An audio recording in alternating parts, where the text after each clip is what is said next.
Livro do profeta Abacuque, capítulo de número 3. Quem encontrou, diga amém. Quem não encontrou, peça socorro.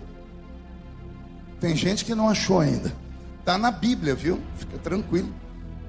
Que tem gente procurando na harpa, não encontrou na harpa, está na Bíblia. Os que estão sentados podem estar em pé em reverência à leitura. Eu sei que você fez uma manobra para sentar aqui na frente, já já você vai ficar sentado.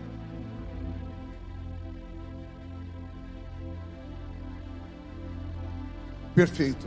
Parece que o diácono de Deus resolveu agir, que é a chuva. E os irmãos que estão aí fora, debaixo de chuva, parece que vocês está aberto o refeitório, né, pastor? Lá tem telão? Tem. Já vai providenciar um telão lá no refeitório. Dá para você correr ali para dentro da igreja.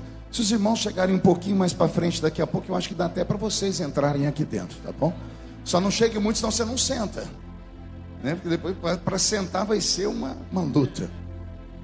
Livro do profeta Abacuque, capítulo de número 3, está escrito assim: oração do profeta Abacuque sobre Sigionote.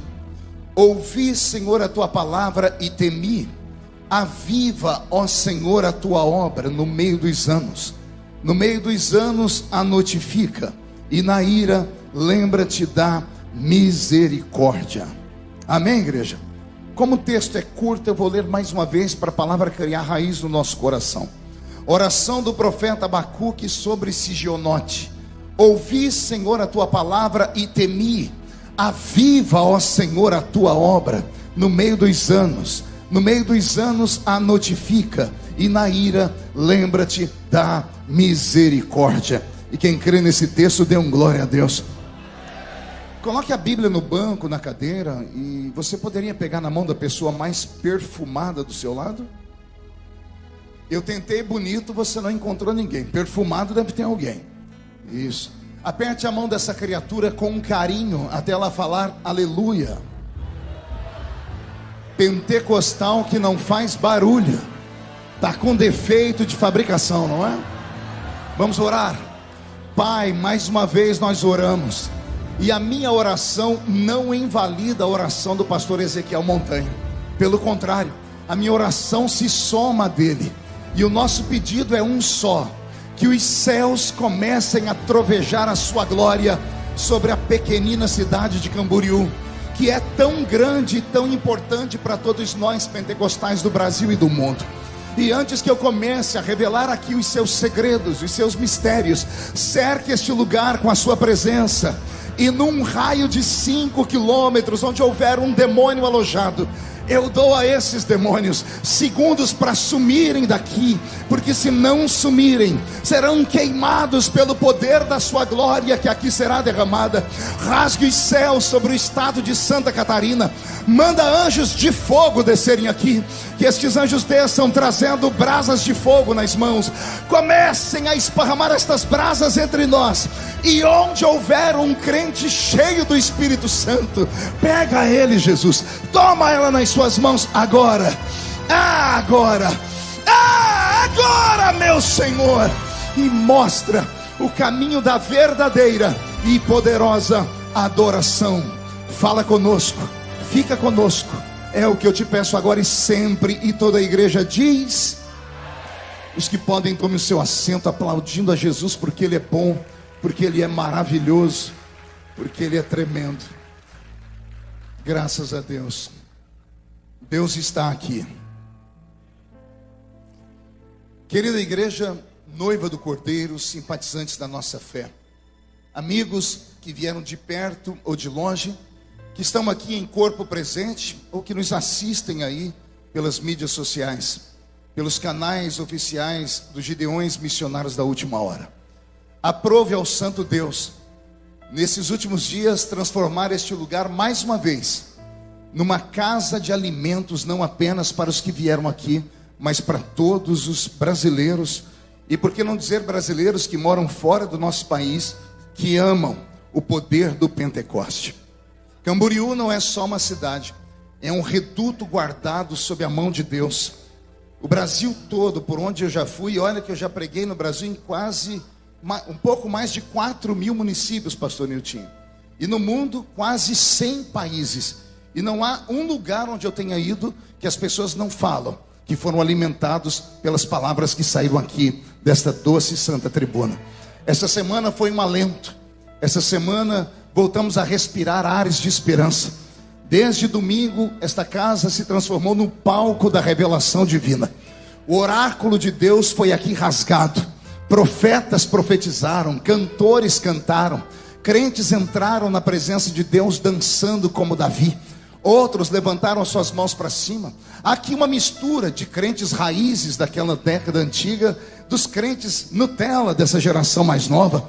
E não importa as nossas diferenças, o que nos une aqui é muito maior do que aquilo que nos separa. E mais uma vez nós ouviremos uma palavra daquelas que arranca tatu da toca e sabiá do toco. É claro que se houver algum pentecostal que me acompanhe aqui nesta palavra, posso ouvir mais um grito de glória a Deus daquele povo lindo e maravilhoso? Maravilha. Me acompanha aqui o pastor Roberto Marinho, o pastor, não sei se foi o pastor Ezequiel, o pastor Nilton, que falou que ele me acompanha já há um bom tempo. Foi o senhor, né, pastor Ezequiel? Roberto já está comigo há 12 anos, né, Roberto? 13, não, eu proibi ele de falar esse número, tá? 12,5 é 14, né? E você entendeu o mistério, né, João? Então, 12 anos e meio ou 14. Retroceder nunca, render-se jamais. Ah, meu Deus, esse povo é tudo doido, né? E o Roberto, eu tirei ele lá dos Estados Unidos. Ele trabalhava com o pastor Benny Hinn, pastor Silas. Aí ele veio para o Brasil trabalhar com o pastor Benny Ruim, né? Que sou eu. Então me ajude aí, viu, Roberto? Minha equipe também está aqui o João. Cadê o João? O senhor conhece aquele menino lá, pastor Nilton? A mesa diretora conhece ele, pastor Montanha? O João é quem cuida aqui da igreja de Floripa. O João é um discípulo meu, tem uma empresa de mídias sociais. Eu estou aí dando cursos de teologia para todo o Brasil, e ele que cuida de tudo isso, é daqui. Não por muito tempo, eu vou sequestrar ele daqui e levar ele lá para São Paulo, tá bom, João? Deus abençoe sua vida. Queridos, vamos ao que nos interessa. Eu não sei se a mensagem dessa noite vai te agradar, se você vai gostar dela. Já tem muito tempo que eu deixei de ficar imaginando como seria a noite. Quando eu era mais menino, quando eu era um jovenzinho ainda, quando eu não tinha barba branca, porque eu frequento esse púlpito aqui, se não me falha a memória, há 22 anos. Eu acho que sou o pregador mais longevo aqui. Já me chamam de vovô dos pregadores, pastor Niltinho. Então, depois de 22 anos pregando na mesma festa, você para de ficar imaginando o que o povo quer ouvir. Você passa a se preocupar com aquilo que o povo quer ou que o povo precisa e vai ouvir. Então eu não vim aqui nessa noite ser um pregador, eu vim ser um profeta sobre a sua vida. E eu espero que essas profecias daqui, as quais eu vou liberar sobre a sua vida, encontre um espaçozinho no seu coração e na sua mente. Abrir a Bíblia Sagrada no livro do profeta Abacuque é quase que uma tortura para os crentes, porque o livro é tão pequeno que ninguém encontra. Eu estava pregando na minha igreja, lá onde eu pastorei um dia desse, e a minha sogra estava no culto, e eu falei, vamos abrir a Bíblia no livro do profeta Ageu. E eu fiquei olhando para ela. Ela começou em Gênesis, foi até o Apocalipse e deu meia volta. Ela botou a Bíblia num canto e pegou a harpa, assembleiana daquelas, e eu li nos lábios dela, você é louco, não tem na Bíblia. Eu disse, tem. O livro é pequenino, só tem que ter paciência para encontrar. O livro do profeta Abacuque é pequenino assim também, a gente quase não enxerga ele. Em algumas Bíblias, cuja letra é bem pequenininha, só tem uma folha. Então olha aqui um recado para você que quer ser chamado de intelectual. Chega na escola, no meio do trabalho, diga assim, essa semana eu li um livro inteiro. E as pessoas vão ficar de queixo caído, porque brasileiro não gosta de ler. Só não diga que foi o livro do profeta Abacuque, senão vão te dar um cascudo na cabeça. Porque você lê ele em menos de 10 minutos. A Bíblia Sagrada é esse livro lindo. A palavra Bíblia vem do grego biblos, que significa biblioteca, um ajuntamento de livros. A nossa Bíblia protestante tem 66 livros. 39 livros estão no Velho Testamento. 27 livros estão no Novo Testamento. Esses livros estão separados um do outro, alguns deles quase 2000 anos. Imagine que tudo que nós temos aqui hoje na nossa mão levou 1600 anos para ser escrito. Ou seja, o primeiro escritor da Bíblia jamais imaginou sonhar em conhecer o último da Bíblia. Mas quando você começa a ler a Bíblia pelo Espírito, você começa a sentir alegre. Parece que o escritor do Gênesis sentou para tomar um café com o escritor do Apocalipse. Embora eles estejam distantes 2000 anos quase, o que um começou, o outro terminou. Não é que o livro do Gênesis começa com um casamento entre Adão e Eva, e o livro do Apocalipse termina com um casamento entre Jesus Cristo e esta noiva linda que está me ouvindo pregar aqui nesta noite. Ou seja, há uma comunhão entre os escritores da Bíblia. Quantas e quantas vezes eu li esse livro e por ele me apaixonei. Esse livro mudou a vida de um menino que era cortador de cana de açúcar, que era apanhador de laranja, algodão, café, que nasceu em uma família extremamente pobre, pobreza abaixo da linha normal da existência, uma vida quase que indigna. Morávamos em 12 pessoas dentro de 2 cômodos. E quando eu encontrei nesse livro palavras de fé, que diziam o que eu era, coisa que ninguém nunca havia me dito, porque quando eu andava pelas ruas, os apelidos que eu tinha era trombadinha, filho de mãe solteira, menino pobre da Vila Tatu, menino que não tomava banho direito, menino macuquento e coisas assim. Mas quando eu entrei dentro de uma igrejinha pequena, mas viva, barulhenta, cheio daqueles crentes que quando deixavam Deus tomar eles, o pé deles permanecia na terra, mas a cabeça deles estava dentro da eternidade. Quantas profecias eu não ouvi daqueles velhos profetas que só tinham 2 dentes na boca, o zagueiro e o atacante. Não sabiam falar direito, erravam toda a língua portuguesa, mas quando falavam, eu não entendia aqui, mas eu sentia cada palavra aqui, e eu me agarrei a estas palavras, palavras do tipo misteriosas. Eu me lembro de um dizendo assim: eis que eu te vejo em um pássaro de aço, voando para cá e para lá. Eu nem sabia o que era um pássaro de aço, porque eu me converti com 13 para 14 anos no meio do mato. Aí um irmão traduziu para mim: é o avião. E eu fiquei com o olho espargalhado, esbugalhado, olhando para o céu. Quando passou o primeiro avião, eu dei um grito: eita, que um dia eu vou estar aí dentro. E os meninos que estavam do meu lado tiveram uma crise de riso. Eu falei: vocês estão rindo por quê? Eles disseram: olha onde você mora, na Vila Tatu, filho de uma mãe solteira, a sua mãe não sabe ler nem escrever, é uma lavadeira, e você um dia quer voar lá em cima. Eu disse: vou voar, porque a nova religião que eu tô, tem uns homens e umas mulheres lá que são profeta, e eles falaram que eu vou, e se falaram é porque eu vou e ponto final. Hoje, com 49 anos, sei que estou com cara de 60, e o corpinho de 70, eu enjoei de avião. Para eu ir em Goiânia essa semana, o Roberto teve quase que fazer uma obra de boa cumba, porque crente não faz macumba. Para eu entrar dentro do avião pequenino, eu falei: não entro dentro dessa lata aí de jeito nenhum. Mas não tinha outro jeito, era entrar ou não ir pregar. Olha como Deus faz. Este Deus nunca mudou, e a presença dele está aqui nessa noite. Ele é o Deus das coisas pequenas, assim como pequeno é o livro do profeta Abacuque. Eu me lembro a primeira vez que eu tive um vislumbre do livro do profeta Abacuque, eu fiquei sem dormir. Era lá no salãozinho, pastor Daniel Candês, de uma igreja, no salãozinho da Rua 1, lá na minha cidade, pastor Nilton. Tinha um salãozinho que era um bar antigo, e a Assembleia de Deus que eu congregava alugou o bar. E nós tínhamos um culto lá, pastor Zilmar, e sentávamos lá 20 crentes, quando estava cheio dava 25. E eu gostava de ir lá, porque o pregador era o irmão Ovídio Ramos. Quem me segue pelas mídias, já ouviram meus DVDs, sabem quem é o irmão Ovídio. Sempre prestei para ele um tributo. Um velhinho, um presbítero de quase 2 metros de altura. A mão dele parecia uma raquete de tênis, uma voz de barítono, a barriga a lá assembleianos de antigamente, porque hoje está todo mundo fit, slim, né? Era aquela barriga chamada de curva da prosperidade, cemitério de frango. Aquela gravata dele por cima aqui, pastor Montanha, ficava escorada. Ele dizia para mim: não preciso de púlpito, porque eu já ando com um púlpito embutido. Ele colocava a Bíblia aqui em cima para pregar para nós. Coisas da vila, coisas da roça. E eu me lembro num culto de segunda-feira, ele chegou com os olhos brilhando. Ele que tinha a mão dele toda cheia de calos de trabalhar na roça. Ele agarrou aquela bíbliazinha toda rota e disse: Deus falou comigo hoje de tarde que ele vai levantar alguém aqui no nosso meio, e esse alguém vai ter a mesma graça do profeta Albuquerque. Quando ele falou Albuquerque, uma irmã perguntou: que pastor é esse? De onde que ele é? Um diz: deve ser americano, salãozinho pequeno, todo mundo escuta. O outro falou: não, deve ser com esse nome, é europeu. Aí o irmão Ovídio riu com aquela boca dele simples, assim: não, gente, vocês não estão lendo a Bíblia. O Albuquerque é o da Bíblia. Alguém disse: mas não tem Albuquerque na Bíblia, Ovídio. Ele se ajeitou e disse: tem sim.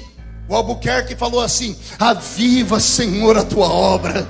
Aviva a tua obra no meio dos anos. No meio dos anos, notifica. E na ira, lembra-te da misericórdia. Quando ele recitou esse versículo, caiu sobre mim uma graça, um fogo, uma unção, uma presença. O meu corpo de menino se arrepiou, os meus olhos ficaram lacrimejando, e eu comecei a entender que o nosso Deus era real. Não era apenas um Deus das Escrituras, era um Deus presente. Foi aí que eu comecei a amar esse livro e a estudar esse livro. Mas tudo começou com o velho profeta Abacuque. O tempo foi passando e eu comecei a estudar. O dia que eu descobri as profundidades do livro de Abacuque, eu confesso aos irmãos, eu chorei muito. Pense num profeta que por Deus foi livre de mortes. Digo isso porque o Velho Testamento e até mesmo os profetas do início do Novo Testamento, todos eles foram sacrificados. Todos eles morreram no calvário do martírio. Isaías cerrado pelo meio. Jeremias morreu de tuberculose, trancado na masmorra de um palácio de um rei, porque foi acusado de ser falso profeta. E tudo isso porque profetizou 40 anos e em vida nunca viu nenhuma de suas profecias se cumprirem. Aí o político da época, com homem completamente avesso a Deus, julgou e condenou o profeta Jeremias, chamando ele de falso profeta. Faltar-me-ia tempo aqui para contar a história dos outros profetas. Só vou lembrar um do Novo Testamento, João Batista, que morreu com a sua cabeça arrancada e colocada em uma bandeja de prata.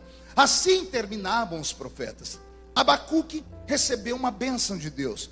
Não sei se era pelo coração dele, não sei dizer se é porque Deus o escondeu. Eu sei que o profeta Abacuque não morreu martirizado. Deus deu a ele longevidade. E a longevidade de Abacuque deu a ele a graça de profetizar por dezenas de anos, décadas a fio. É bem verdade que no seu tempo Israel, a quem ele profetizou, também não ouviu. Aquele Israel do Velho Testamento, Israel, não era apenas uma nação, era o retrato de uma igreja. O Velho Testamento todo é escrito em torno da vida de uma igreja. A igreja do Velho Testamento. Eu sei que alguns teólogos que estão me assistindo agora vão dizer, não, pastor, igreja é um termo grego, e a palavra grega é com a qual foi escrito o Novo Testamento. O Velho Testamento todo é escrito em hebraico, em aramaico, até algumas línguas distintas. Então não havia igreja no Velho Testamento, pois eu afirmo, havia uma igreja no Velho Testamento. Esta igreja era a nação de Israel. Ora, se a palavra igreja, que vem de um verbo grego, eclésia ou eclesia, que significa chamados para fora. Diga comigo, chamados para fora. 1, 2, 3.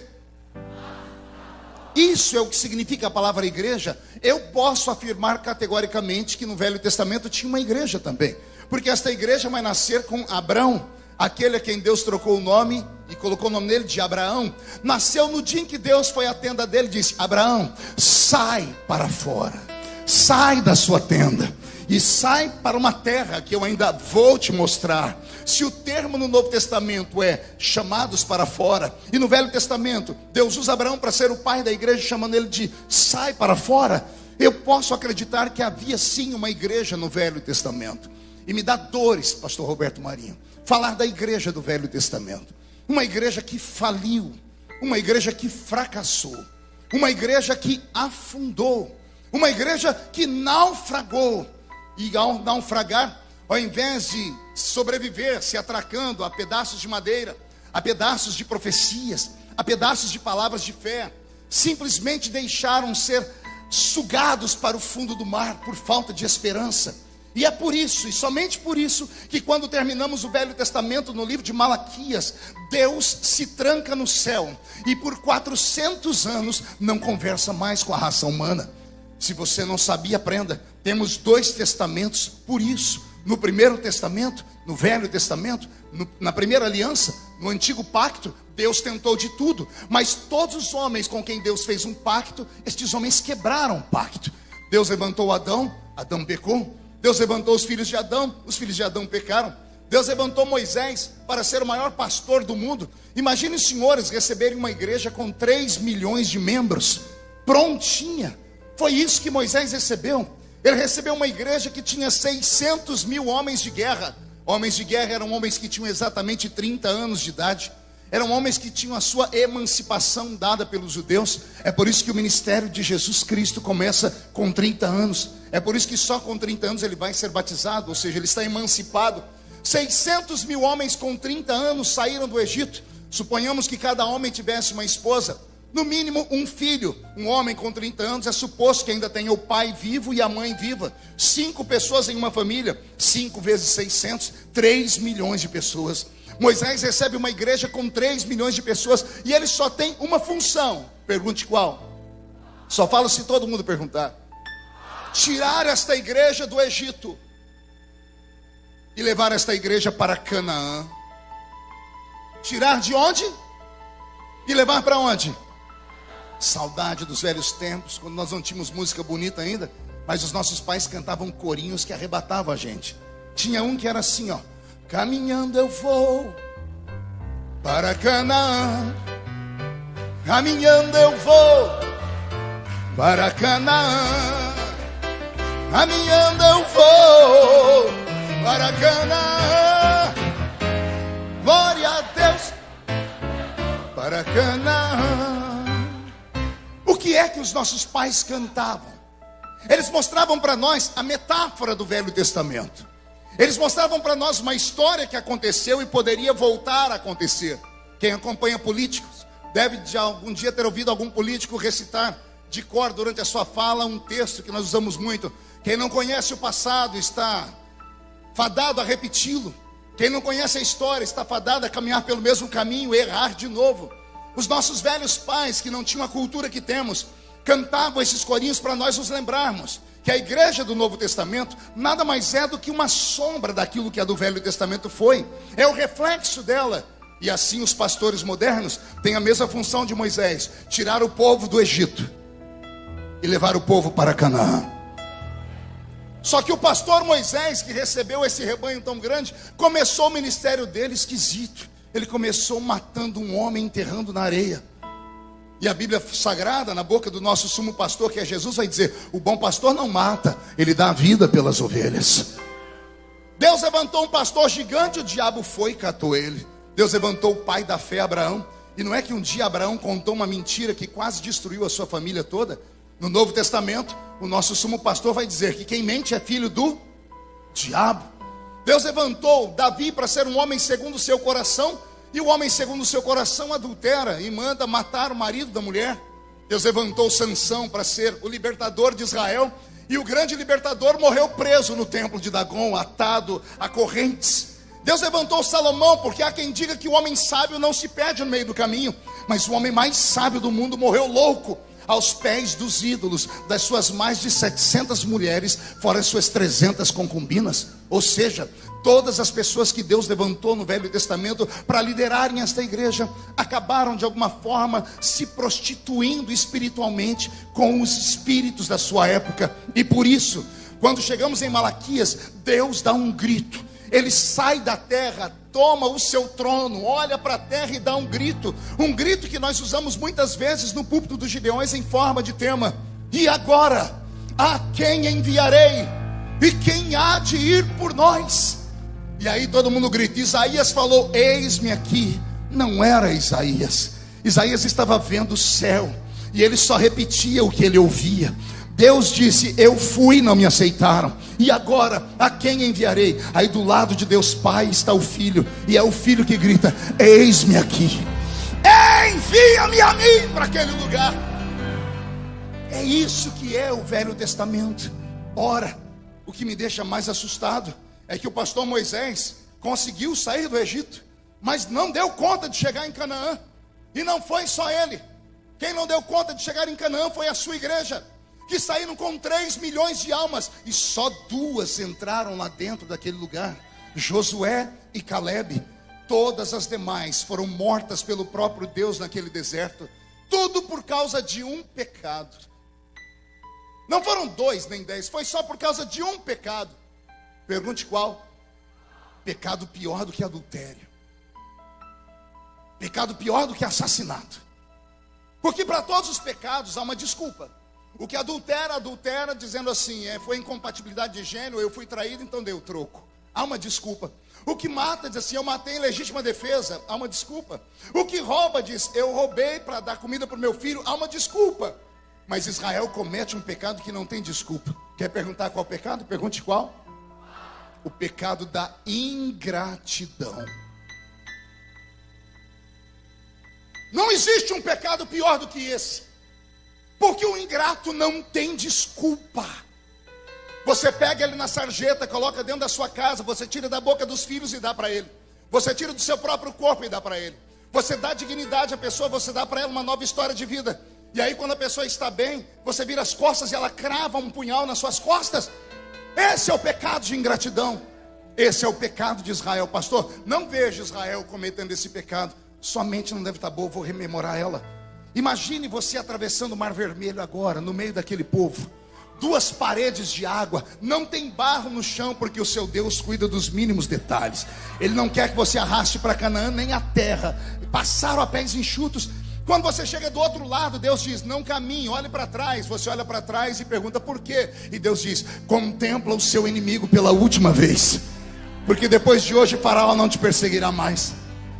O milagre foi tão grande, porque pela primeira vez na história o Mar Vermelho ficou vermelho de verdade. Porque quando as águas se fecharam, as entranhas dos soldados e dos cavalos foram abertas pela pressão da água. As vísceras e os milhares de litros de sangue banharam o Mar Vermelho, que ficou vermelho de fato pela primeira vez.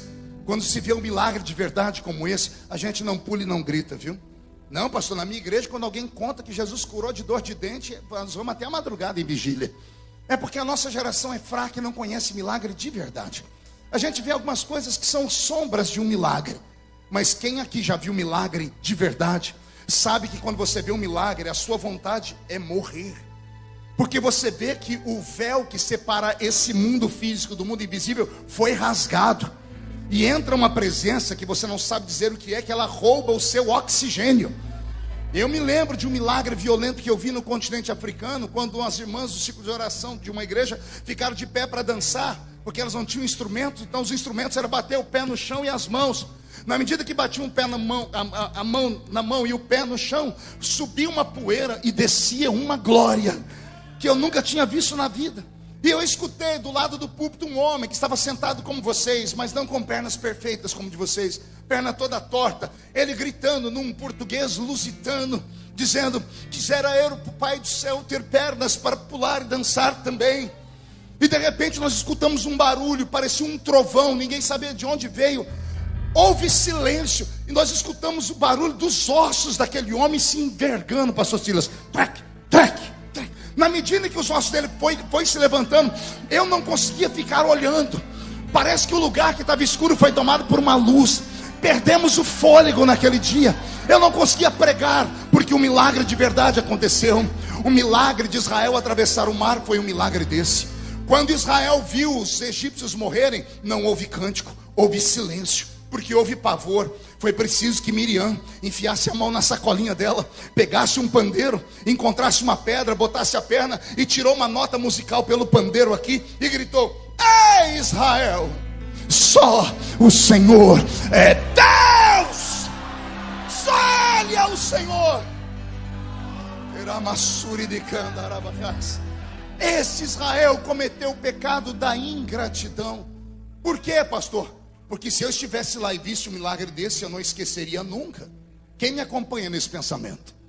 Se você visse um milagre desse, quanto tempo ficaria na sua memória viva? Veja só, esse milagre que eu contei aqui aconteceu há mais de 20 anos atrás. Eu ainda me lembro dele vivamente. E se você atravessasse o mar? Pois eu vou te dizer quanto tempo durou na mente dos hebreus. Não se escandalize. 3 dias.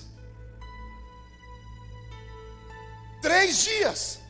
3 dias depois, Israel oprimiu Moisés em uma rocha e disseram assim para Moisés: porventura não tinha cova para nos enterrar no Egito? Porventura no Egito não tinha pepino, cebola e alho?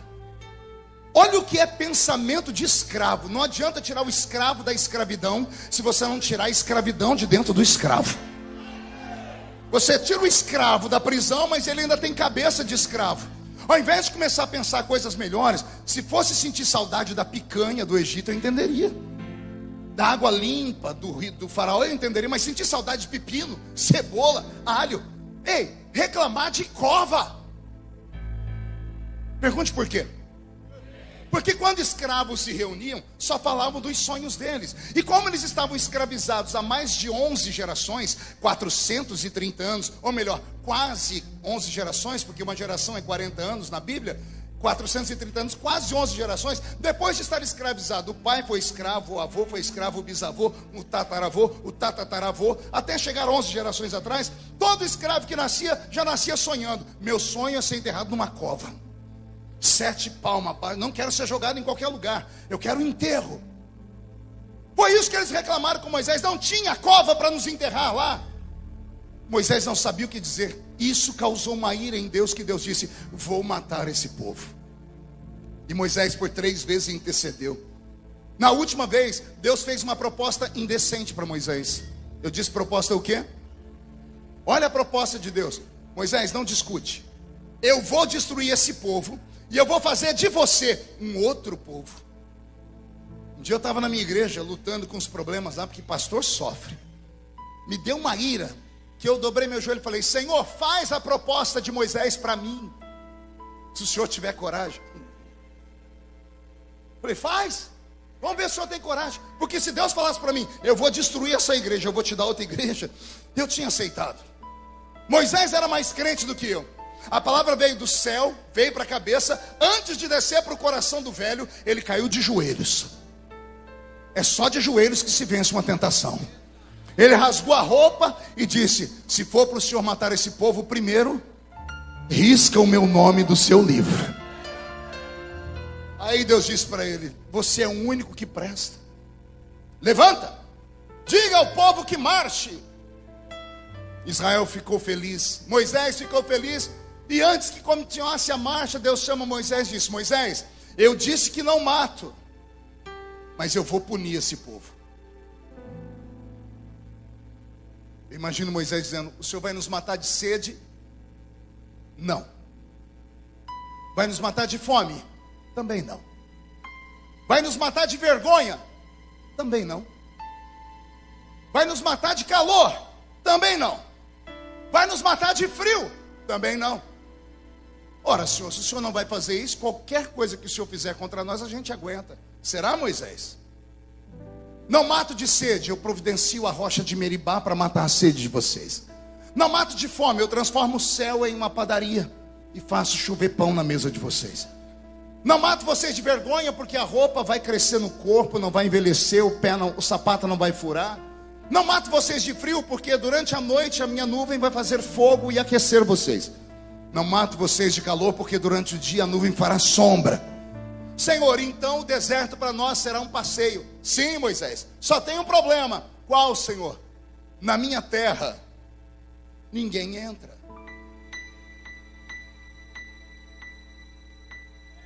Eu vou falar de novo. Você vai ser próspero lá na sua igreja. Você não vai morrer de vergonha. O Senhor não vai expor os seus pecados. Você vai ter uma vida próspera. Tudo vai dar certo. Só tem um problema. Em Canaã, você não entra. Isso aqui é uma pregação na contramão da avenida desse tempo moderno. Porque eu tenho pregado em algumas igrejas que quando eu chego alguém fala: pastor, o senhor não tem uma mensagem de autoajuda aí? Uma mensagem que põe o povo para cima, que eles vão conquistar, vai chegar, vai lá. Eu falei: amigo, eu sou assembleiano, não sou acostumado nada de autoajuda, eu sou acostumado com a ajuda do alto. Sou de uma época que Deus não era um gênio da lâmpada, que a gente esfregava, ele aparecia e realizava todos os nossos desejos. Sou de uma época em que os nossos pais diziam assim: não fique pedindo muito, porque você já ganhou mais do que você merecia. Você não tem que servir a Deus por aquilo que Ele tem para te dar, sirva por aquilo que Ele já te deu. E a gente perguntava: e o que foi que Ele me deu? E o pastor dizia: perdoou os seus pecados, escreveu o seu nome no livro da vida, afinou o seu ouvido, e se a trombeta do arrebatamento tocar agora, nada te segura nessa terra.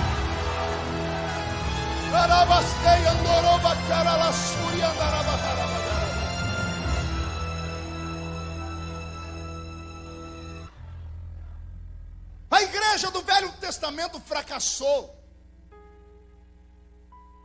O Senhor arrancou o seu espírito da terra por um tempo.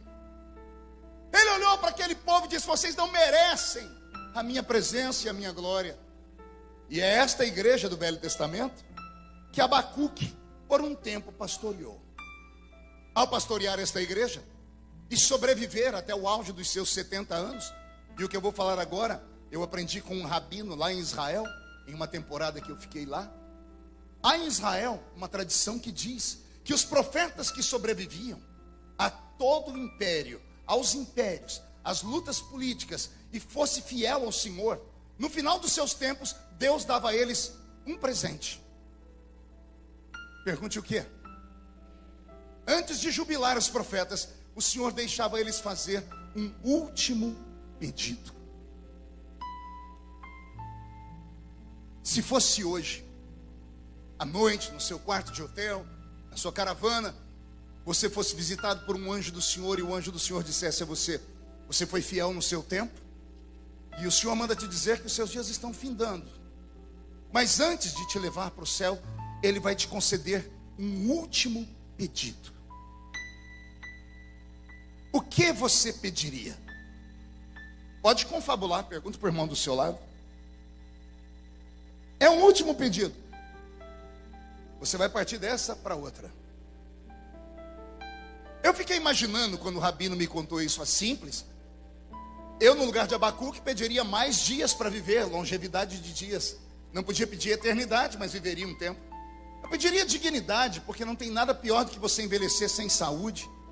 A velhice, para mim, é o maior castigo que Deus deixou na terra para o ser humano. Pior até que a própria morte. Porque na velhice, sem saúde, você não tem dignidade. Semana retrasada eu estava na casa da minha mãe colocando comida na boca dela. O coração ficou desse tamanhozinho. Eu colocando comida na boca dela, e eu olhava para aquela senhora, e eu lembrava ainda de uma mulher forte, que me acordava de manhãzinha para me levar para a creche. E lá com 5, 6 aninhos, ela pegava um ovo cozido, que ela deixava meio mole, meio duro, e colocava sal. Era o meu café da manhã. Eu lembrava dela colocando na minha boca, não com colher, era com cabo de uma colher. E eu agora estava fazendo o papel inverso. Olhei para a velha, me lembrei que tinha comprado um pacote, ou 2 ou 3 de fralda geriátrica. Como a vida é enganosa. A velhice sem dignidade é triste. Se você é um velho com saúde, dá glórias a Deus. Ore para Deus dar longevidade aos seus pais, mas com saúde. Na ausência da saúde, se Deus não mandar um milagre, pede para Deus aliviar. Pede para Deus salvar e aliviar, porque não há dignidade. Abacuque está velho, poderia ter pedido longevidade, mas não pediu. Poderia ter pedido uma casa para os filhos, deixar uma herança, porque profeta e sacerdote não tinha riquezas, mas não pediu. Podia ter pedido qualquer coisa, mas não pediu, porque era um homem santo. Antes de fazer o pedido, o rabino me disse que Abacuque dobrou o joelho e usou pela última vez uma luneta telescópica, invisível e espiritual, que todos os profetas usaram. Sabe o que é uma luneta, né? Já viu filmes de piratas? O pirata coloca aqui aquele negócio que estica, regula e enxerga lá na frente. Os profetas tinham uma luneta dessa. Só que a deles não fazia eles enxergar 1 metro, eles enxergavam o futuro. Abacuque usou a luneta e enxergou Jesus antes de nascer, 700 anos antes. Pense num foco de uma lente. 700 anos no futuro, ele gritou assim: eis que uma virgem conceberá e dará à luz a um filho. Estou olhando aqui, calma aí, estou vendo o nome dele. Colocaram o nome nele de Emanuel, que significa Deus conosco. Ele disse: só um minutinho, eu estou vendo, vixe, eu estou vendo ele crescer, estou vendo ele morrer. E ele morrendo, ele está assim. Não havia nele beleza nenhuma para que nós o desejássemos. Era um homem experimentado em trabalho e dores. Só que ele esticou mais um pouquinho e ele viu o Messias ressuscitar. E ele diz: e chegará um tempo em que ele reinará sobre essa terra. Profetas enxergavam o futuro através dessa lunetinha. É claro que isso é só uma metáfora.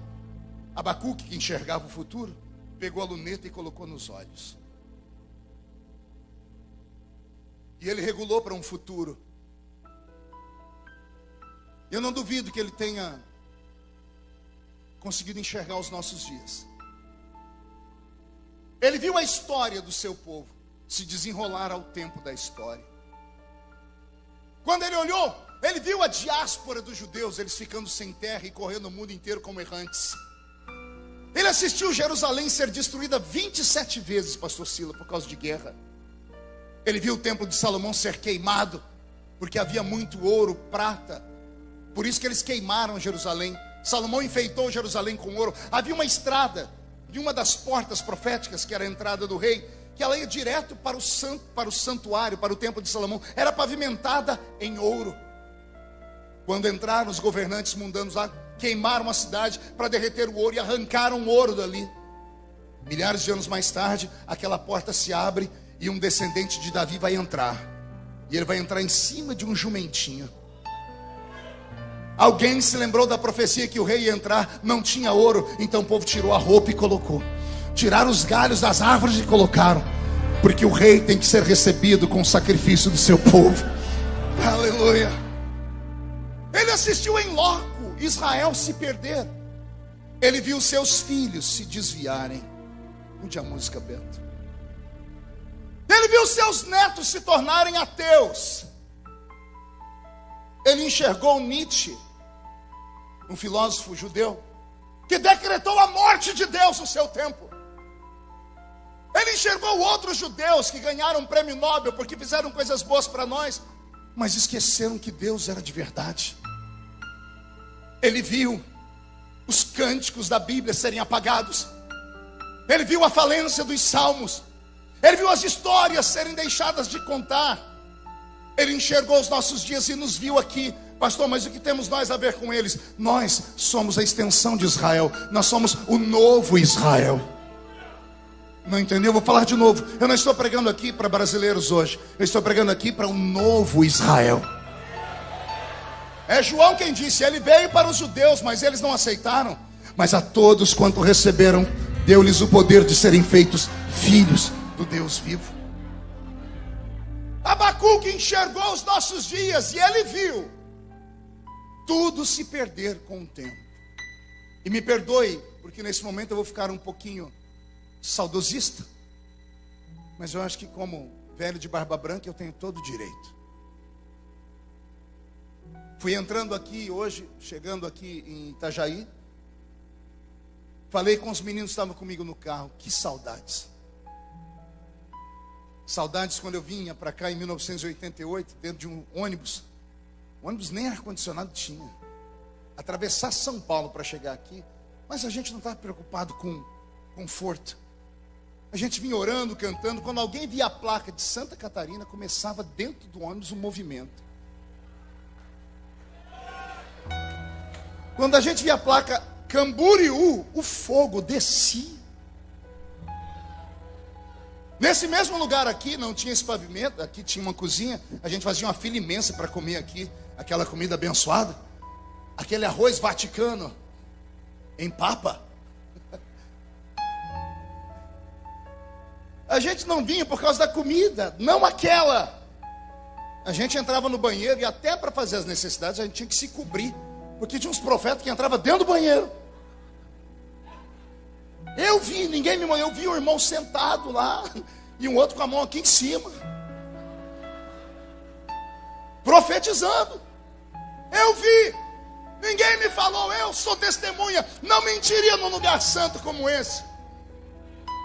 Eu vi aquele ginásio antes de ser estendido e o púlpito era do lado oposto, quando numa manhã missionária levantou 2 profetas ao mesmo tempo, um no início e o outro no fim, e o ginásio quietou, e os 2 profetas profetizavam a mesma coisa.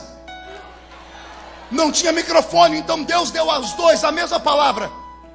Eles paravam, oravam em línguas juntos e soltavam a profecia.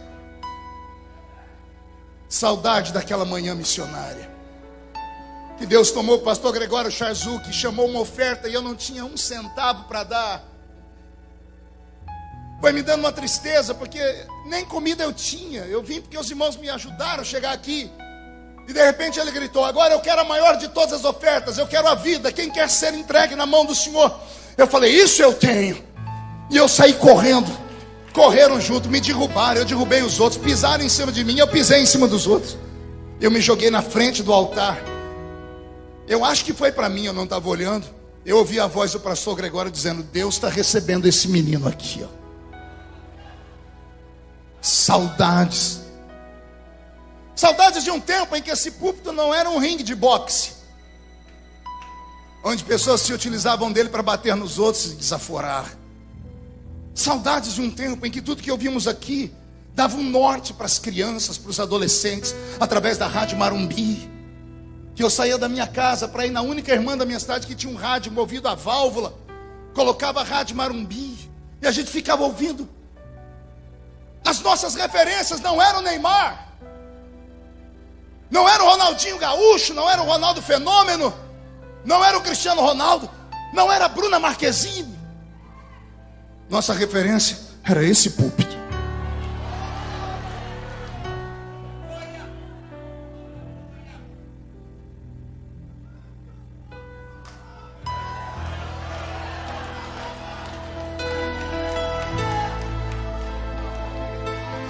Saudade das lágrimas do velho pastor Cisina,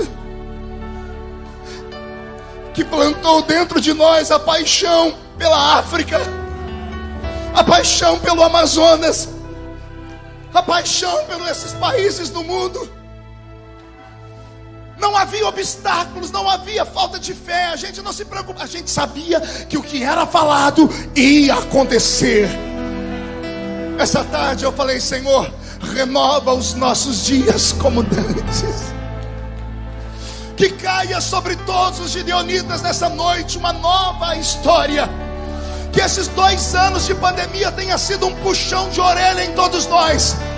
Que Deus tenha tratado com os itinerantes, os cantores desta pandemia. Que Deus tenha tratado com aqueles que simplesmente ignoravam esse congresso. Fez falta, o congresso está voltando na força de uma glória, de uma unção, de uma graça.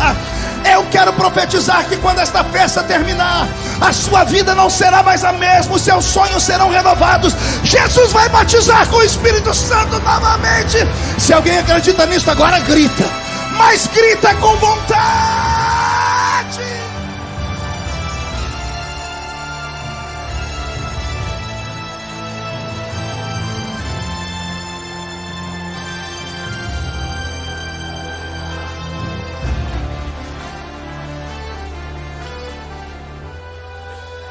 O velho Abacuque, depois que viu tudo acabar, depois que ele viu a igreja perder o rumo do caminho da pureza, da santidade, ele abdicou do seu último pedido. Ele disse: Senhor, eu não vou orar por mim nem pela minha família. Eu vou orar pelos meus netos. Eu vou orar pelos meus bisnetos. Eu vou orar pelo Israel que ficará errante. Eu vou orar até que em 1940, de um tempo futuro, Israel recorra de novo à ONU e a ONU dê para ele a sua terra. E Senhor, eu estou enxergando aqui um brasileiro ajudando a assinar o papel, o Oswaldo Aranha. Estou enxergando algo, ainda há esperança. Eu quero acreditar que Abacuque, depois de ter visto tudo isso, ele encheu o pulmão de ar e disse: Senhor, aviva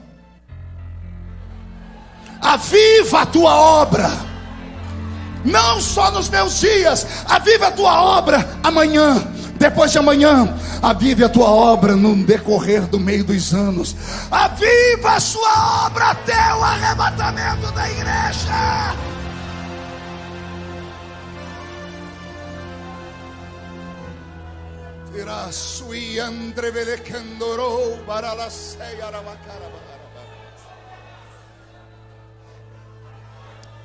Beto, mude a música. Esta pandemia trouxe muitas lições. Essa pandemia brancou o mundo. Fiquei 2 anos dentro de casa. E eu agradeço a Deus por ter ficado. Teve um dia, me deu um faniquito, uma angústia. Peguei o carro e saí andando sem rumo na minha cidade. Passei por uma rua e vi a velha igrejinha onde eu aceitei Jesus. Parei o carro, sentei no meio-fio e fiquei olhando para dentro das grades da igreja. Como a mente da gente é prodigiosa. A minha mente começou a desenhar imagens da minha infância. Eu, garotinho, chegando naquela igreja, fui lembrando de escola dominical, fui lembrando de tudo. Foi uma viagem no tempo, Abner. Foi uma coisa bonita. Só que de repente, parece que eu escutei o culto. A igreja estava fechada, mas eu escutei o culto. Eu escutei os irmãos orando. Eu lembrei de pelo menos umas 3 línguas estranhas. Dos irmãos da minha época, tinha um que orava a oração dele no final do culto. A primeira vez que eu vi, eu perguntei se a mãe dele era dona de uma floricultura. Ele perguntou por quê. Eu disse que você ficou o culto inteiro falando samambaia, samambaia.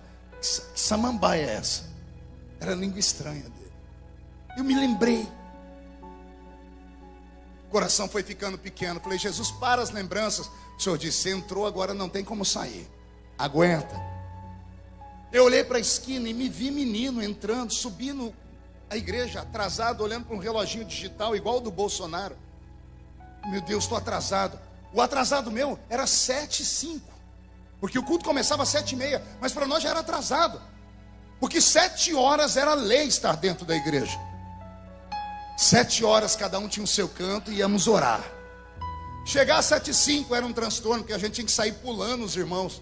E o medo de esbarrar nos irmãos, estava orando. Tinha uns irmãos que, você chegava na igreja, eles ainda estavam no átrio. Mas tinha uns que já estavam lá no Santo dos Santos.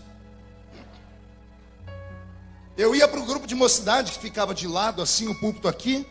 Círculo de oração de cá, a mocidade de lá. Eu entrei, antes de ir para o grupo de jovens, eu olhei para o púlpito. Dependendo dos pezinhos virados para trás, eu já sabia quem ia dirigir o culto.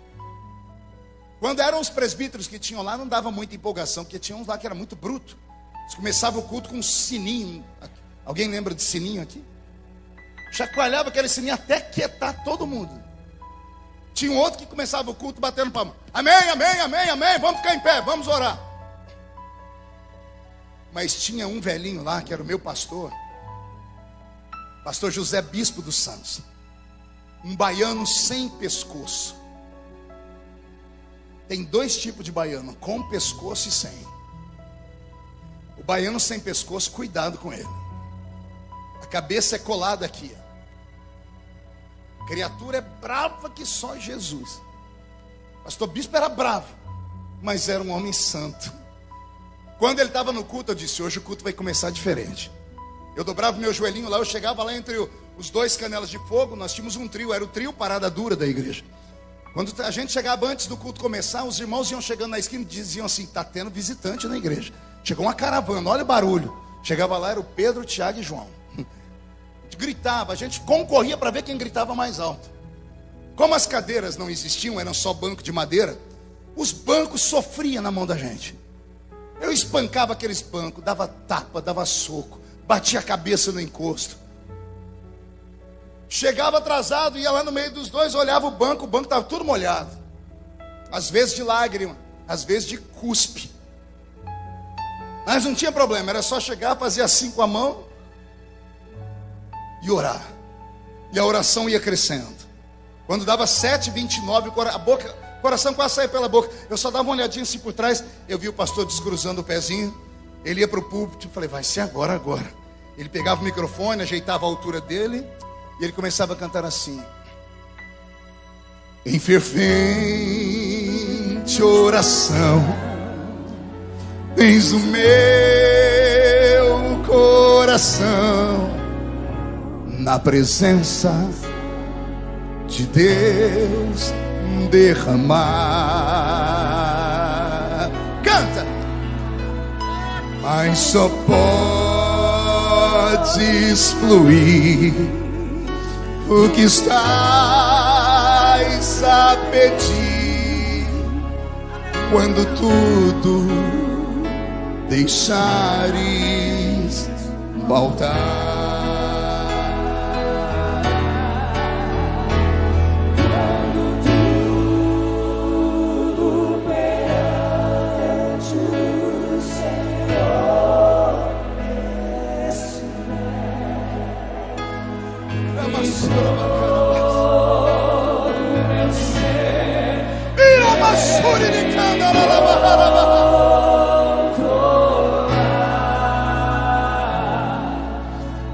Só então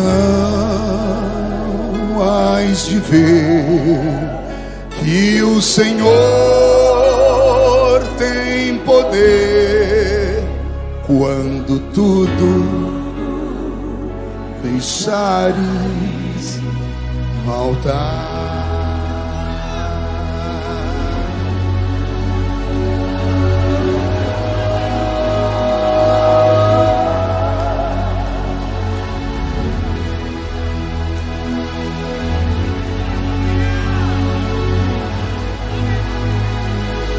Aviva a sua obra, Senhor. Aviva a sua obra no meio dos anos. No meio dos anos. Notifica. E na ira, lembra-te da misericórdia. Você consegue levantar a mão direita para o céu? Consegue colocar no ombro de alguém do seu lado? Consegue sacudir a pessoa? Faz isso aí fora, faz isso aí dentro da igreja, faz isso aqui em cima. Sacode a pessoa, diga para ela: Deus te trouxe aqui. E diga de bem alto: Deus te trouxe aqui para isso. Sacode, sacode, sacode. Para isso. Deus te trouxe aqui para sacudir as suas memórias, para sacudir o seu ministério, para sacudir a sua igreja, a sua caravana, para sacudir a sua existência. Deus te trouxe aqui para sacudir você, gideonita.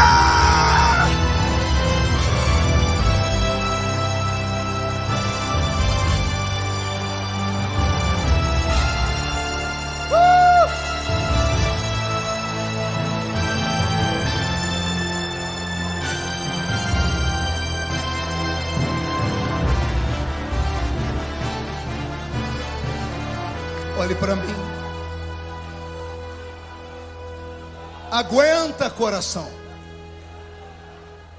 Isso é os Gideões. Por isso a fúria do diabo. Que o diabo vá se lascar no inferno. Que você volte para sua casa possuído pelo temor do Senhor. A glória da última casa será maior que a da primeira.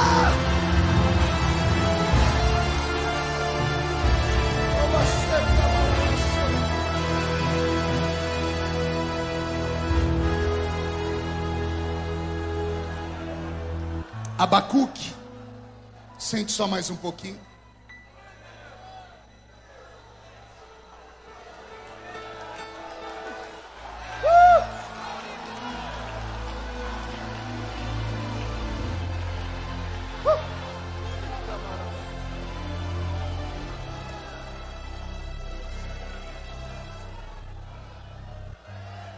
Abacuque assistiu a um naufrágio.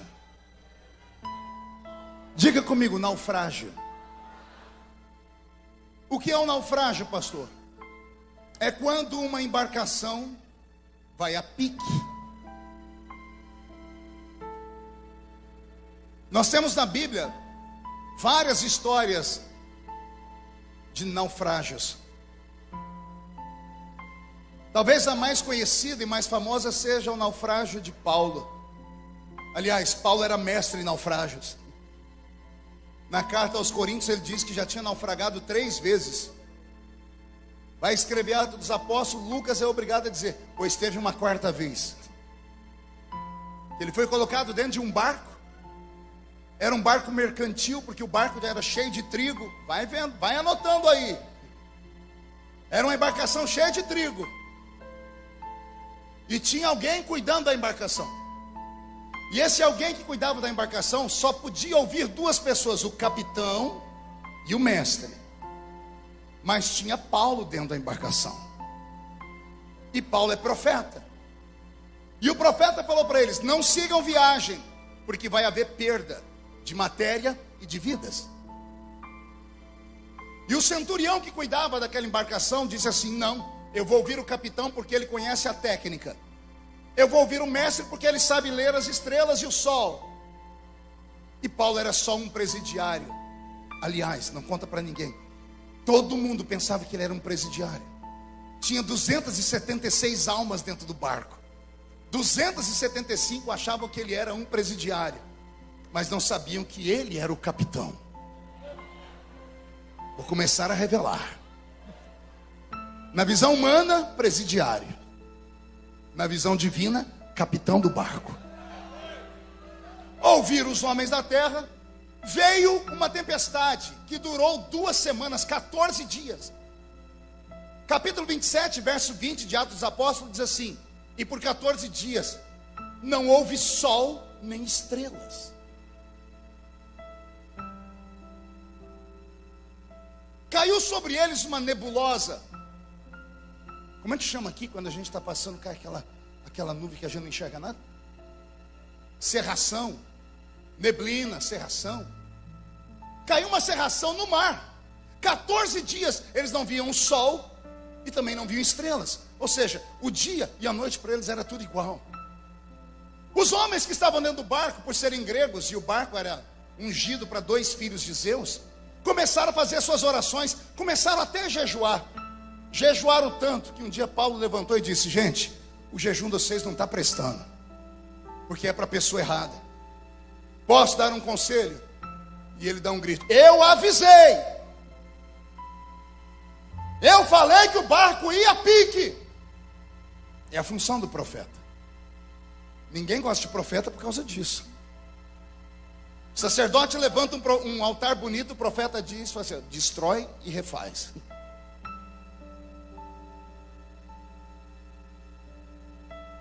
Eu avisei, ninguém quis me ouvir. Mas há uma esperança, senhores.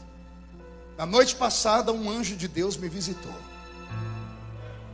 E ele me disse: Paulo, importa que você chegue ao seu destino final. Então por isso não há em Paulo nenhum tipo de dúvida, nem vergonha, nem medo. Paulo não reclama por ele. Quando ele anuncia lá, olha, vai haver perda de vidas, ele não está se incluindo. Pergunte por quê? Porque ele tinha promessas. Alguns entenderam. Quem tem promessa está imortalizado. O Deus que livrou ele 3 vezes, ia livrar ele de uma 4ª, uma 5ª, uma 20ª. Enquanto ele não chegasse ao destino final, enquanto ele não testificasse às autoridades de Roma, a morte estava proibida de tocar nele. Por que é que você acha que o Covid não te levou, mesmo você sendo entubado? Vou falar de novo. Por que é que você acha que você não foi embora, mesmo saindo todo mundo machucado daquele acidente e você ileso? Vou falar de novo. Por que é que você acha que você não morreu daquela enfermidade, daquelas... Por que que nada aconteceu? Sorte, o escambau. Não era sorte, era promessa. Promessa sobre a sua vida. O plano estava traçado. Eu vou encher o pulmão para falar isso e você pegar. Há um plano sobre a sua vida e ela já está traçado.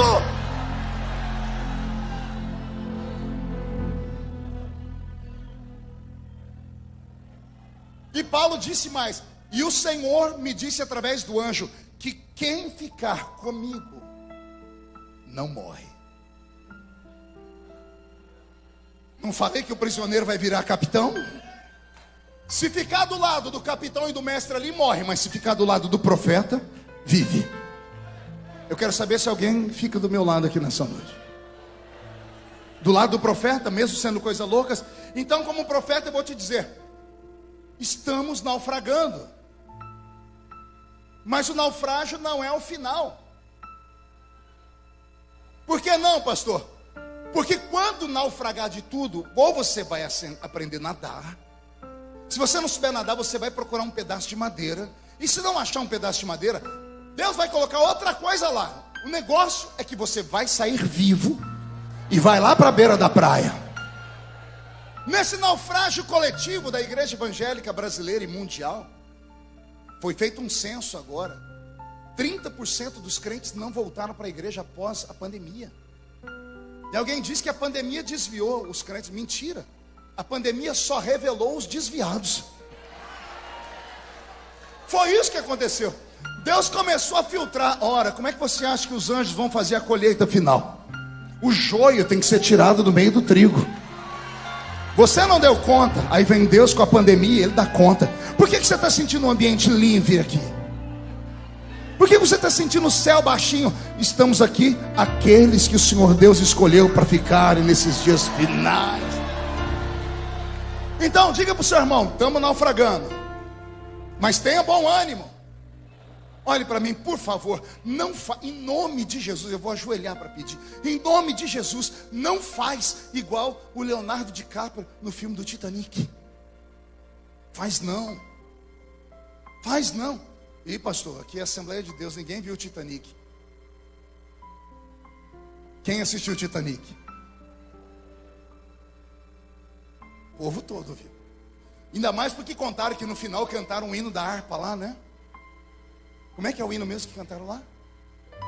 Mais perto.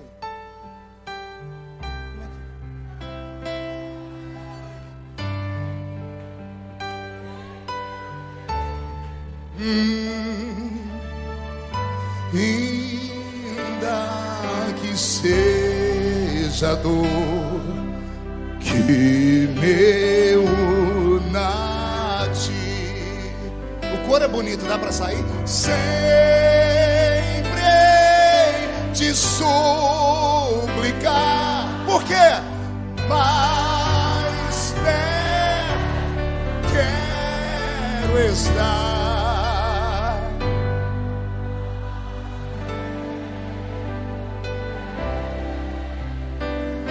Aleluia. Meu Deus. O Leonardo DiCaprio no filme do Titanic não ouviu o louvor, pastor Nilton. Ele colocou a Rose em cima de uma madeira, uma jangada. Se você um dia puder, pegue o filme em DVD ou no stream e congela a cena. Para de olhar para ele com aquela boquinha azul. Olhe para a madeira. Cabe 3 pessoas lá. Alguém percebeu isso quando assistiu o filme? A madeira é grande. A Rose está deitada. Era só ele deitar do lado dela. Mas não, ele ficou aqui. Adeus, Rose. Oh, mundo cruel. O mundo não me ama. Ninguém gosta de mim. Eu não tenho oportunidades na vida. E aí a câmera vai filmando, ele vai descendo. Ei, não se entrega! Não se entrega! Cadê as câmeras que jogam para a televisão aqui? Fechou a igreja na pandemia, seu covarde. Foi voltar a trabalhar de Uber. Deus não te chamou para ficar atrás de um volante. Ele te chamou para guiar a sua igreja até o arrebatamento. Reage! Reage! É a sua chamada.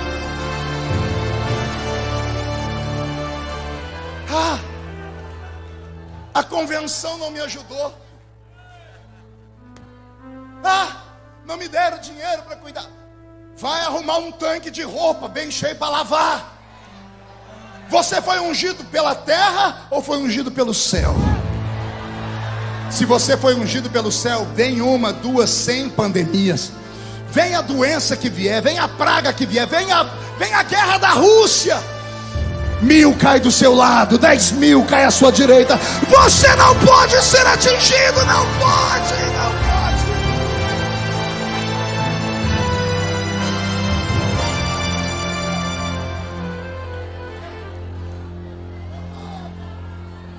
Paulo, dentro do barco, deu um grito de avivamento.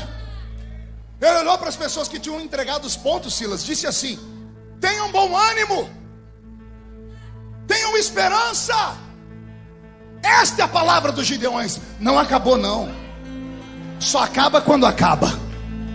Quem começou a frase foi Deus. Homem põe vírgula, governo põe ponto e vírgula. Ponto final só Deus põe. E ainda tem muita história para acontecer na sua casa, nos seus filhos, nos seus sonhos. Ei, Escute com ouvidos do Espírito. Às vezes, Deus quer que o barco afunde, mas você não pode afundar com ele. Deixa o barco ir embora. Relacionamentos errados, momentos da história errados, oportunidades esquisitas, não deu certo, deixa ir embora. Se agarra um pedaço de madeira, criatura. Diz, vai tudo para o fundo. Eu não. Eu construo outro barco. Vai para a beira da praia. E chegando na praia temos um problema. Pergunte qual. Jesus, fala ou não fala? Toda pessoa que sobrevive a um naufrágio, ela termina o naufrágio molhada demais. E por causa da água molhada e o vento que sopra, um frio, mas uma friagem que chega a bater os ossos. Esta friagem tem nome, chama-se hipotermia. Diga comigo, hipotermia. A hipotermia é causada por uma única coisa, não existe duas, é só uma coisa. Hipotermia é a ausência do calor. Hipotermia do grego, hipo, abaixo. Termo, calor. Abaixo do calor, abaixo do fogo. E quem está em hipotermia começa a ter crises. Olha, eu anotei aqui, eu tive que apelar para o Google. Existem dois tipos de hipotermia: a hipotermia leve e a hipotermia aguda.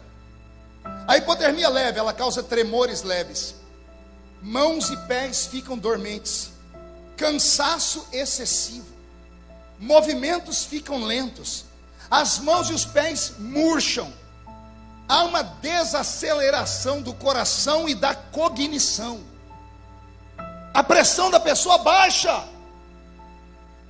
Crente não pode ter pressão baixa, ainda mais se for pentecostal. Alguém já viu aquele aparelho de eletrocardiograma? Alguém já viu? Como é que fica aquele negocinho, aquele risquinho verde? Em cima, embaixo, em cima, embaixo. Os médicos amam ver aquilo. Quando o coração desacelera, os risquinhos começam a ficar mais retos, lentos.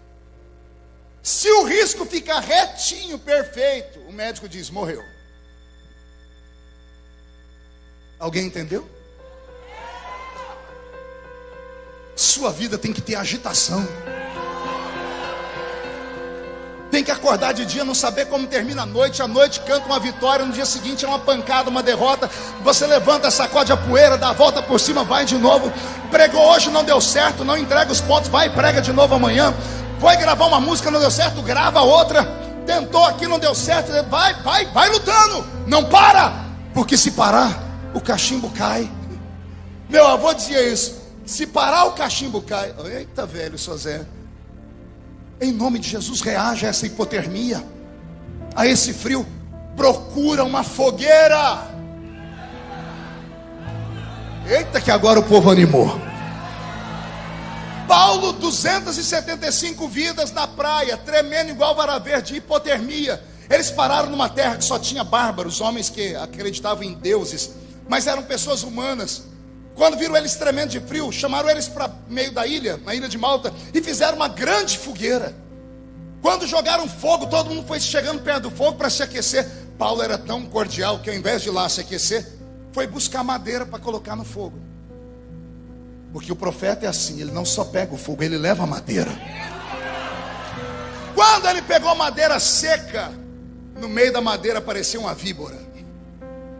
Víbora do inferno. E ela foi e mordeu a mão de Paulo. Pastor, não está escrito isso. Está escrito que a víbora ficou presa na mão dele. Bocó. Fica com essa sua teologia esquisita aí. No versículo de baixo diz que o povo esperou a mão dele inchar. Ia inchar por quê? Porque a víbora enrolou nele. Ela mordeu ele. Ela ficou presa. Todo mundo se afastou e disse, esse homem está marcado. O mar não levou ele, o veneno da víbora vai levar. Pergunte se Paulo desesperou. Pergunte se Paulo tirou uma foto e postou no Facebook. Oh, meu filho. Pergunte se Paulo postou uma foto triste lá no Instagram. Ali ele estava, a solução estava na frente dele, tinha fogo. Ele pegou e sacudiu a mão no fogo, e a víbora caiu no fogo. E todo mundo esperou a mão dele inchar, a mão não inchou. Esperou ele morrer, não morreu. No dia seguinte falaram, já que ele não morre, ele tem pacto com Deus. Começaram a trazer os doentes para ele. E ele, de capitão, virou médico. Curou todos os doentes daquela ilha. Por quê? Porque o plano estava traçado.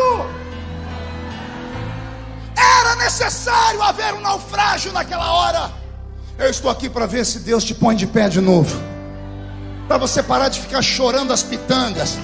Ficar chorando porque, pastor, aquele homem me traiu, ele me trocou por aquela quenga.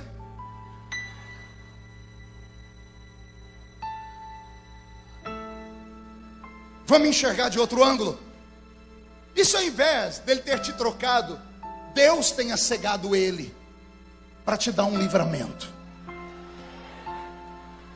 Vamos enxergar por outro lado. Nós somos crentes. Ou a gente acredita que tudo na nossa vida está na mão de Deus, ou a gente rasga a Bíblia. Eu não posso acreditar que o diabo pode ir enfiando o dedo na minha vida de qualquer maneira. Se ele negociou com Deus para tocar em mim e me ferir, Deus tem um propósito. Deus vai me dar em dobro tudo que o diabo levar embora agora. É assim, ponto final. Ei, eu sou um sobrevivente, vocês sabem disso. Tudo comigo vai para o Jornal Nacional. Tem irmão que quando vê faz até o sinal da cruz. Os pregadores aqui do Gideões colocaram um apelido em mim, me chamam de Highlander. Só os mais novos conhecem. Uma série da Netflix, tem um homem lá que ninguém mata ele. Ele toma tiro, facada, só não pode arrancar a cabeça dele. Ele até fica parecendo que está morto, daqui a pouco ele volta à vida. Feliciano Highlander. Já tentaram fazer missa de 7º dia, não deram conta. Chegaram lá, ó, o caixão vazio, um bilhete: ressuscitei, dá licença que eu estou chegando. Por quê? Porque o plano está traçado. Eu já nem sei que nome eu dou a essa mensagem. Se aviva, Senhor, se o plano está traçado, ou se vai naufragar e vai sair. Eu só sei que uma dessas palavras Deus está usando como um anzol. Deus está fisgando você. Eu não sei como você entrou aqui em Camboriú, eu sei como você vai sair.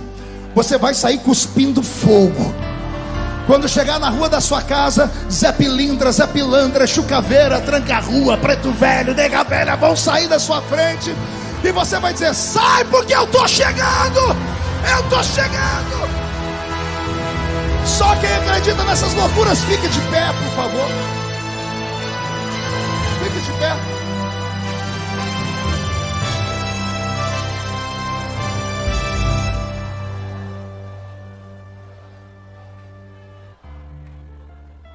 A hipotermia, eu anotei aqui.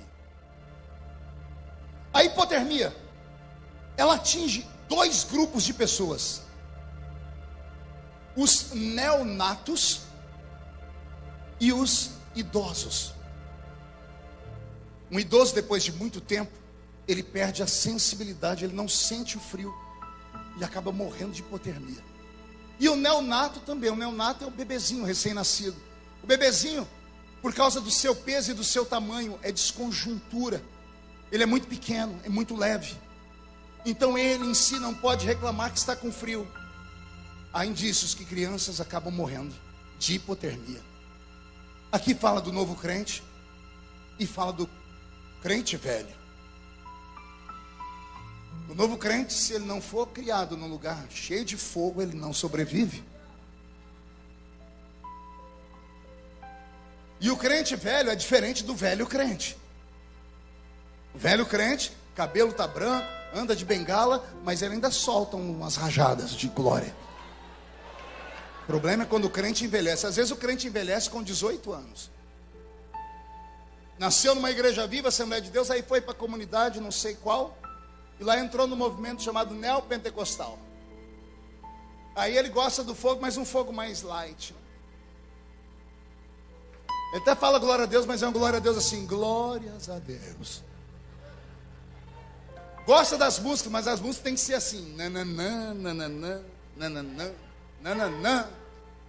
Mas depois não sabe por que morre. Se tivesse aceitado Jesus numa igreja dessa, sentado perto desse canela de fogo aí,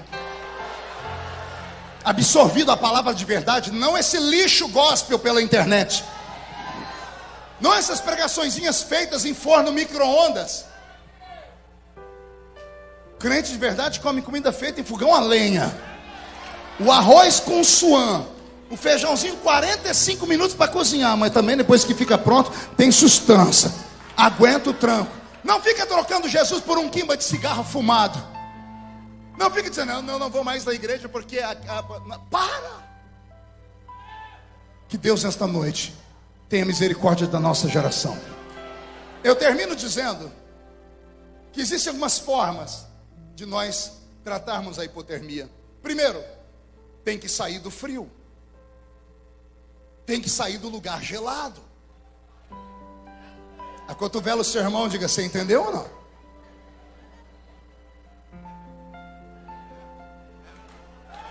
Eu quero avivamento. Que avivamento, mas fica lá naquele lugar. Que quando o pregador está pregando, ele para, você escuta só 2 barulhos. Primeiro o pulmão dele, e depois os mosquitos que estão voando na igreja. Avivamento não é uma questão louca de mente desequilibrada, de pessoas que têm reações psicossomáticas no seu cérebro, não. Avivamento ainda é uma questão de sobrevivência. Eu não grito porque eu quero, eu grito porque algo se move dentro de mim. Nossos gritos trazem o céu para a terra. Nós cremos no povo da Bíblia que inventou a frase, dá para ganhar no grito sim. Que diga Jericó, Jericó não caiu por causa de uma bomba atômica, caiu porque os crentes danaram a gritar. Grita que a muralha afunda, reage. Segundo, saiu do frio, tira a roupa molhada e põe uma roupa nova. Se reveste. Ficai em Jerusalém até que dotos sejais revestidos. Se reveste do Espírito Santo. Pastor, o Espírito Santo não gosta de mim, ele não vem onde eu estou. Nem eu gosto de você. Eu estou te olhando aqui já tem quase 1 hora. Você não para de me olhar com essa cara feia. Achou que eu tinha esquecido? Essa cara feia parecendo que foi batizado num pote de vinagre. Veio para o congresso dos Gideões e está me olhando com esse olho seco, parecendo olho de sapo que morreu no dia de enchente. Aguenta tudo. Está no congresso pentecostal maior do mundo e não abre a boca nem para respirar. Fica com essa boca travada, essa boca de aço, essa língua de ferro, esse queixo de concreto. Se reveste. Terceiro, quer acabar com a hipotermia, com o frio? Se aproxima da fogueira. Tem uma brasa do seu lado aí? Junta nela agora. Se agarre a ela. Isso. Quarta forma de tratar a hipotermia. A ciência diz que é bom beber uma bebida quente. Bora tomar um chá da raiz de Jessé nessa noite. A presença do Senhor Jesus está entre nós. Quinto, a ciência diz, cobre a pessoa com um cobertor especial, de preferência uma manta térmica. Espiritualmente falando, se joga debaixo das asas do Altíssimo. Assim como a galinha junta os seus pintinhos, que ao nascerem não tem tantas penas para aquecê-los, se joga debaixo das asas do Onipotente. Ele vai te aquecer. E para terminar, isso eu não li na ciência, isso eu vi num filme. Um cidadão caiu dentro da água gelada, pisou no lago gelado, tiraram ele, tiraram a roupa dele, e as pessoas que estavam perto tiraram a roupa também, e abraçaram ele, porque o corpo humano chega a 60 graus. Abraçaram o cidadão e ele não morreu por causa de um abraço. Oh meu Deus. Vamos abraçar aqueles que estão frios. Vamos trazer de volta um tempo de despertamento e de avivamento. Pegue na mão da pessoa que está do seu lado. Tem um homem na Bíblia que eu citei ele aqui enquanto pregava. Ele só começou o ministério dele por cima, depois que a vida dele afundou várias vezes. Quando ele estava no alto do Monte Sinai, e lá ele viu a glória de Deus em forma de fogo, em uma sarça, que ardia, mas não se consumia. Moisés só encarou o mundo por causa daquele fogo. Só que 20 anos mais tarde, Moisés estava na península do Sinai. Ele acordou, viu o povo desviado. Ele viu o povo reclamando. Ele se afastou e disse: Deus, eu preciso de um avivamento de novo. Aviva a tua obra. O que você quer dessa vez, Moisés? Eu quero ver a sua glória. Mas eu já te mostrei. Aquela glória foi para aquele dia.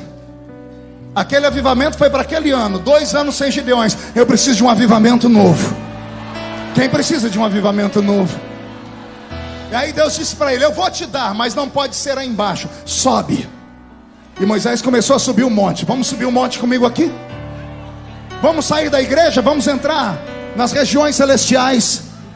E quando ele chegou na fenda da rocha, Deus disse: eu vou passar de costas, e você vai ver a minha glória. E quando Moisés viu a glória de Deus, o rosto dele brilhou. E ele teve força para caminhar mais 20 anos. Feche os seus olhos. O Roberto vai me ajudar. E nós vamos subir a montanha agora, Roberto. Nós vamos subir como Moisés subiu. Eu quero ver a sua glória. Na fada da casa mais simples, que o anjo da morte não entra. A estrada que corre pro mar, o vento que abre o caminho é você. O poeta diz que Moisés subiu falando isso. O vento, a tempestade é o Senhor. O barco está naufragando porque Ele permitiu. Não se entrega, sobrevive. Vem! A nuvem que aponta o destino É a mesma que encobre o passado. O pão que sacia a fome, a rocha que mata minha sede é você. Quero ouvir um grito da igreja. É você.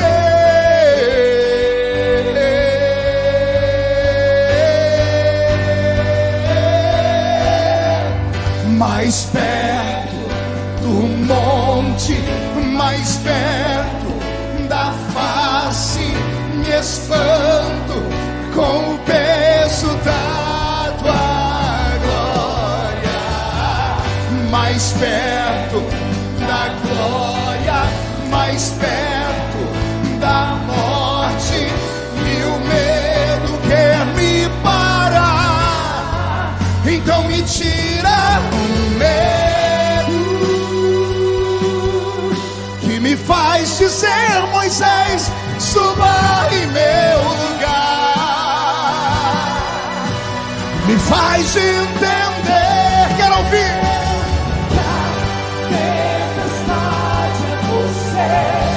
Chuva forte,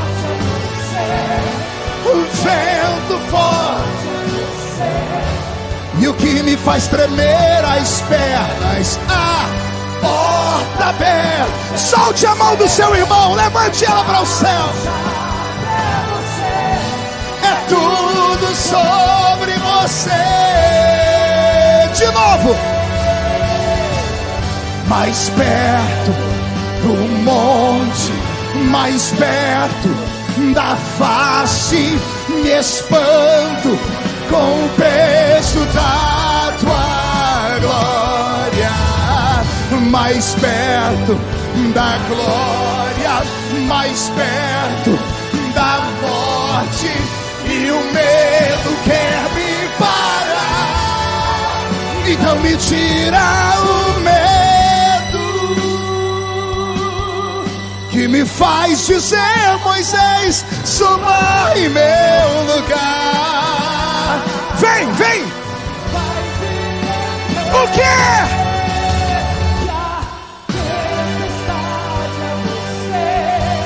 Chuva forte, vento forte, e o que me faz tremer as pernas, a porta aberta é você, mas a fechada é você. É tudo sobre você.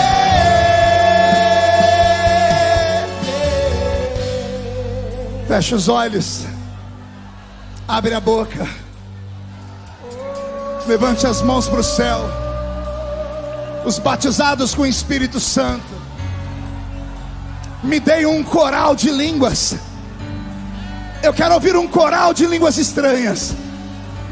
Pastor, eu nunca falei em línguas. Seja batizado agora. Reage, reage, reage. Isso, grita, pula, salta, adore, adore, adore, adore.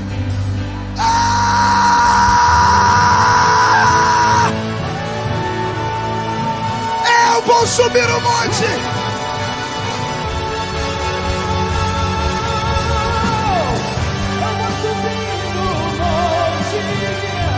E muitos desistirão e vão ficar lá até te encontrar. Eu vou entrar na casa e vou fazer morada e vou ficar lá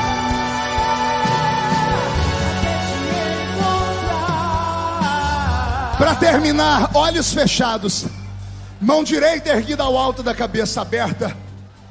E diga comigo, em nome de Jesus: todos os demônios que lutaram contra o plano de Deus na minha vida, que naufragaram o meu barco, que roubaram a minha inspiração, eu ordeno, venham para a palma da minha mão agora. Fecha a sua mão. Feche os olhos, eu vou contar até 3. Você vai jogar no chão e vai pisar em cima. E aí você vai abraçar 2 ou 3 pessoas e vai dizer para eles: não podemos ficar sem os Gideões. Eu quero ficar nessa casa, porque Deus é santo. Você nunca mais será o mesmo. 1,5, sua família sentirá orgulho de você de novo. 2, quem viver verá para ver o que Deus fará na sua história depois desta festa. 2,5, Camboriú continuará sendo a terra do avivamento. 3, jogue no chão, pise em cima.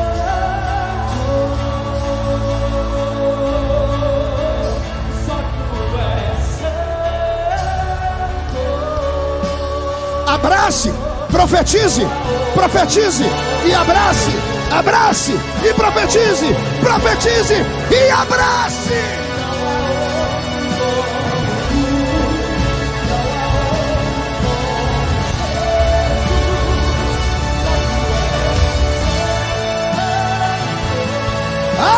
Onde está o coral?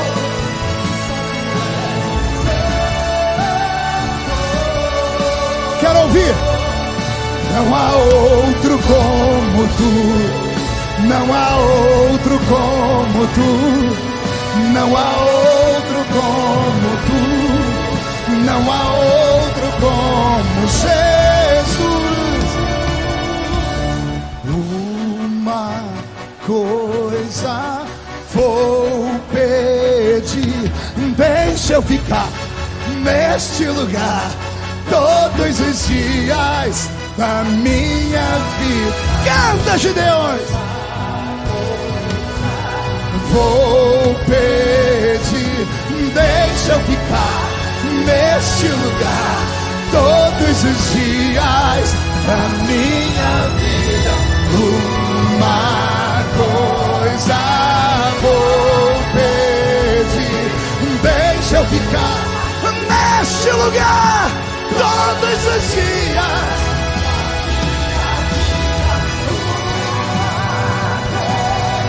Sai da frente, Satanás!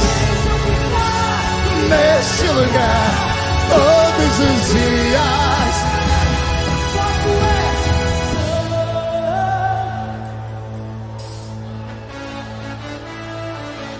Só tu és. Não há outro, não há outro, não há outro.